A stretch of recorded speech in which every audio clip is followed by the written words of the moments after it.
7 மணிக்கு நாங்கள் ஆஸ்பத்திரிக்கு போகிறோம். அந்த டாக்டர் பொம்பளை என்ன பார்க்குது, என்னையும் ஸ்ரீதரையும் தனியாக கூப்பிட்டு, இல்லை முடிஞ்சிடுச்சு, நீங்கள் ரொம்ப லேட்டாக வந்துட்டீங்கன்னாங்க. நான் சொன்னேன், அப்படி சொல்லாதீங்க பாருங்க அப்படின்னு சொன்னேன். அப்போ அவங்க சொன்னாங்க, ஒரு 3 ஊசி இருக்குது, விடியறதுக்குள்ளே நாங்கள் போடணும். ஒரு ஊசி 50,000 ரூபா, 3 ஊசி போடுறோம்.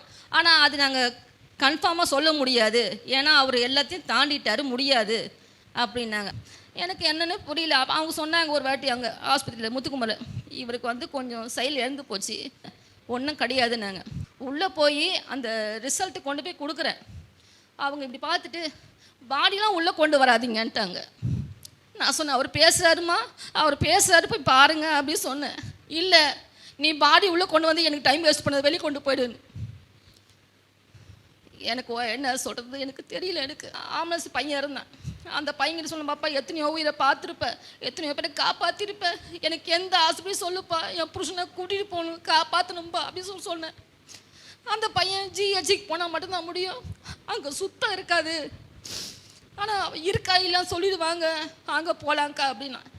அவங்க வந்து பார்த்துட்டு, சாரிம்மா நீங்கள் கிளம்புங்க அப்படின்ட்டாங்க.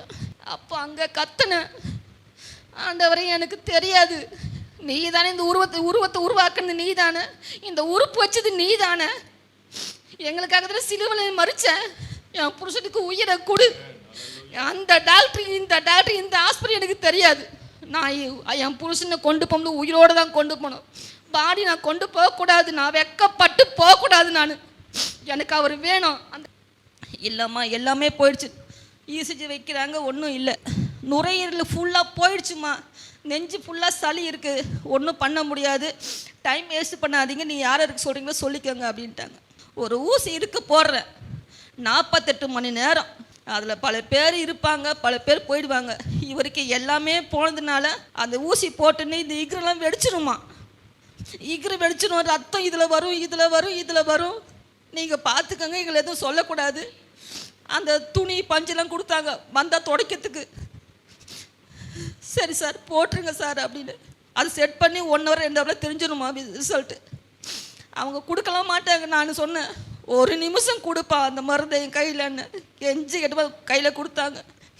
நான் சொன்னேன், ஆண்டவரே இது மருந்து கிடையாது, இது உம்முடைய ரத்தமாக தான் இருக்கணும், நீ தான் எனக்கு ஜீவனை கொடுக்கணும், எனக்கு தெரியாது ஏசப்பா. கர்த்தர் நான் வந்து அந்த மருந்து இல்லை, அவர் ரத்தமாக மாற்றி என் புருஷனுக்கு ஜீவனை கொடுத்தார். ஆனால் ஒரு செலவும் இல்லாமல், எந்த ஒரு கஷ்டமும் இல்லாமல் கர்த்தர் எனக்கு கொண்டு வந்து சேர்த்தார்.